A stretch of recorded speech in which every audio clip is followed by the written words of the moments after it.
ఎవరైనా పెట్టుబడులు పెట్టడానికి వస్తారా నేను అడుగుతున్నా. ముఖ్యంగా ఈ రాష్ట్రంలో మీరు చూస్తే ఆడపిల్లలు చిన్న పిల్లల మీద అత్యాచారాలు, అఘాయిత్యాలు, అలాగే హత్యలు జరుగుతుంటే అలాంటి రాష్ట్రంలో ఎవరైనా పెట్టుబడులు పెట్టడానికి వస్తారా నేను అడుగుతున్నా. అండ్ ముఖ్యంగా నారా లోకేష్ దావోస్కి వెళ్ళి సిగ్గు లేకుండా నా ప్రత్యర్థుల్ని అనగతొక్కడానికి నేను రెడ్ బుక్ని యూజ్ చేస్తున్నాను అని చెప్తే ఎవరైనా పెట్టుబడులు పెట్టడానికి వస్తారా అని నేను అడుగుతున్నాను. ఈరోజు మీరు చూస్తే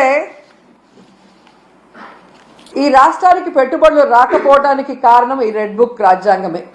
ఎందుకంటే ఎవరైనా పెట్టుబడులు పెట్టాలి అంటే ఆ రాష్ట్రంలో లా అండ్ ఆర్డర్ కరెక్ట్గా ఉండాలి, పారదర్శకమైన పరిపాలన ఉండాలి, అలాగే రోడ్డు, రైలు, ఏరోప్లేన్, అలాగే పోర్ట్స్, ఇవన్నీ కూడా అంటే ట్రాన్స్పోర్ట్ ఇది కరెక్ట్గా ఉంటేనే అక్కడ పెట్టడానికి అవకాశం ఉంటుంది.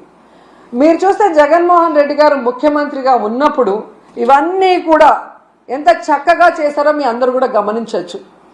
లా అండ్ ఆర్డర్ ఏ విధంగా మెయింటైన్ చేశారు, అలాగే మీరు చూస్తే సచివాలయ వ్యవస్థతో ఎలా పారదర్శకంగా పరిపాలించారు, అలాగే ఏపీలో 3 పోర్ట్లు మచిలీపట్నం, మూలపేట, రామాయపట్నం ఏ విధంగా వర్క్స్ స్టార్ట్ చేశారు, భోగాపురం ఎయిర్పోర్ట్ ఎలా ఆల్మోస్ట్ 35% వర్క్ చేసేయటం జరిగింది, అలాగే 10 ఫిషింగ్ హార్బర్లు అన్నిటినీ కూడా తీసుకొచ్చి మీ చేతిలో పెడితే ఈరోజు మీరు ఏం చేశారు?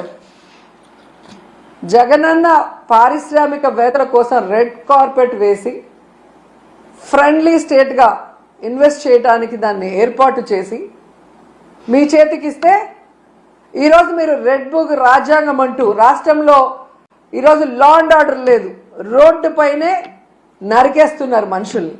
అలాగే ఎవరు నోరు తెలిసినా వాళ్ళ మీద కక్ష సాధింపుగా తప్పుడు కేసులు, ఒకటి రేప్ కేసు, లేదా అటెంప్ట్ మర్డర్ కేసు, లేదా SC ST కేసులు పెట్టి చట్టాన్ని కూడా తమ చుట్టాలుగా వాడుకోవాలన్న ప్రయత్నం చేస్తున్నది నిజం కాదని నేను అడుగుతున్నాను. అలాగే ఈరోజు మీరు చూస్తే ఈ చంద్రబాబు నాయుడు, లోకేష్ చేస్తున్న పనుల వల్ల ఈ రాష్ట్ర ఇమేజ్ దెబ్బతినటం వల్ల ఈరోజు దావోస్లో పారిశ్రామికవేత్తలు ఒక్కటంటే ₹1 కూడా మనకి MOE చేయకపోవడం చాలా బాధాకరం. ఎందుకంటే ఈరోజు వీళ్ళు దాదాపుగా ఈ స్పెషల్ ఫ్లైట్లు, కోట్లు, బూట్లు, సూట్లు కని వీళ్ళ ఖర్చులకే 20 కోట్ల పైగా అయింది. కనీసం ఆ దారి ఖర్చులకి అయిన డబ్బైనా MOEలు చేసుకొచ్చారంటే సిగ్గుచేటు. మాటలేమో ఇంత చెప్తారు కానీ పని చూస్తే జీరో. సో అందుకే అంటారు గొప్పలు చెప్పుకోవద్దయా తిప్పలు తప్పవని. కానీ చంద్రబాబు నాయుడు వినడు. ఈరోజు కేవలం తన కొడుకుని ప్రమోట్ చేసుకోవడానికే దావోస్కి వెళ్ళాడు. ఈ రాష్ట్రానికో, రాష్ట్ర ప్రజలకో, ముఖ్యంగా రాష్ట్ర యువతకో ఉపయోగపడే విధంగా ఏది చేయాలన్న ఆలోచన లేదు అనేది ఈ పర్యటనతో అందరికీ అర్థమైపోయింది.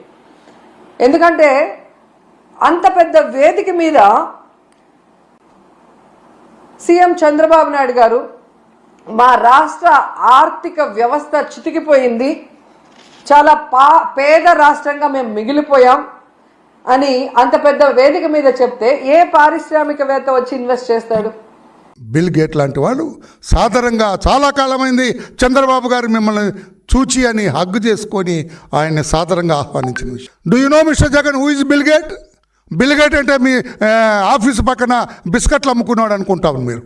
ఆ బిల్ గేట్ కాదండి, ప్రపంచవ్యాప్తంగా పేరుగాంచిన పెద్ద వ్యాపారవేత్త. ఆ బిల్ గేట్ గారు చంద్రబాబు నాయుడు గారికి స్వాగతం పలికి. Did you ever see mister Bill Gates? మీరు ఎలా మాట్లాడతారు చంద్రబాబు నాయుడు గారి గురించి అడుగుతారు. కమిషన్ల కోసం మీరు కకృతపడిన విషయం తెలిసి మీ దగ్గరికి ఎవరు రాలేదు అసలు. అది దావోస్లో మీరు వెళ్ళిన ఏడాది మీ దగ్గరికి ఎవరైనా వచ్చారా? ఒప్పందాలు చేసుకున్నారా? ఇతనే ఆంధ్రప్రదేశ్ రాష్ట్ర ముఖ్యమంత్రి అని ఎవరైనా అన్నారా మిమ్మల్ని దావోస్లో? లేదే. చంద్రబాబు నాయుడు గారిని ఎగతాళి చేస్తారా? ఎంతవరకు సబబని చెప్పి నేను అడుగుతున్నా. ఎక్కడా చంద్రబాబు నాయుడు గారు, ఎక్కడా లోకేష్ బాబు గారిని వెతుకుతూ వచ్చారు పారిశ్రామికవేత్తలు, పెట్టుబడిదారులు. చంద్రబాబు గారు అపాయింట్మెంట్ కావాలని తిరిగారు. మేము పెట్టుబడి పెడతాం ఆంధ్రప్రదేశ్ రాష్ట్రంలో, మీ మీద నమ్మకం ఉంది, మీ మీద విశ్వాసం ఉంది మాకని పరుగులు తీశారు దావోసులో.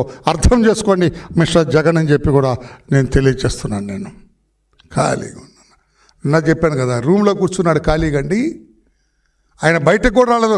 ఆ దావోస్ ఎక్కడైతే ఈ దావోస్లో ఇండస్ట్రియలిస్టులంతా ప్రాంగణంలోకి చేరారో అక్కడికి వెళ్ళలేదు ఈయన అసలు. నేను సాక్ష్యాధారాలతో సహా ప్రూవ్ చేస్తా. చెప్పగలరా మీరు వెళ్ళింది? అందుకే మీది విహారయాత్ర అన్నాను. దావోస్లో మీది విహారయాత్ర అన్నాను నేను. కాదని చెప్పే ధైర్యం ఉందా మిస్టర్ జగన్మోహన్ రెడ్డి అని చెప్పి కూడా నేను అడుగుతున్నాను. 5 ఏళ్లలో ఒక్క పరిశ్రమ పెట్టారండి? ఒక్క పరిశ్రమ పెట్టారు 5 ఏళ్లలో మీరు ముఖ్యమంత్రిగా? అందుకని రాష్ట్రాన్ని అస్తవ్యస్తం చేసిన వ్యక్తి జగన్మోహన్ రెడ్డి గారు అని చెప్పి కూడా తెలియచేస్తూ, చంద్రబాబు నాయుడు గారి దావోస్ యాత్ర రాష్ట్ర ప్రజా సంక్షేమం కోసం అదొక జైత్ర యాత్రలాగా సాగింది. రాష్ట్ర ప్రజలందరికీ కూడా రేపు ఉపయోగపడుతుంది. వేలాది మంది నిరుద్యోగులకు ఉద్యోగాలు వస్తాయి. జగన్ ఆనాడు దావోస్ యాత్ర అంతా కూడా